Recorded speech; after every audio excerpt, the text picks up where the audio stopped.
महिलांसाठीची पहिली शाळा काढायचं ठरवलं तेव्हा भिडे नावाच्या गृहस्थांनीच वाडा दिला होता.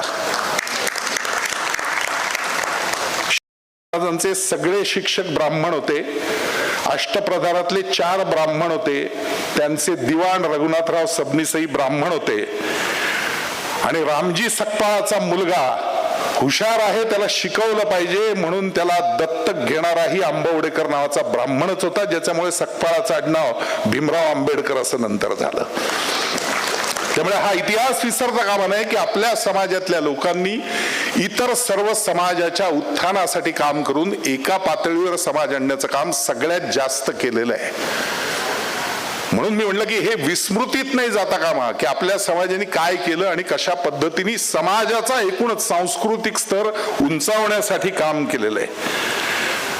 मी प्रत्येकाला त्यामुळे सांगेन की हिंदू वृत्तपत्रातली ब्राह्मण या विषयावरची विवेकानंद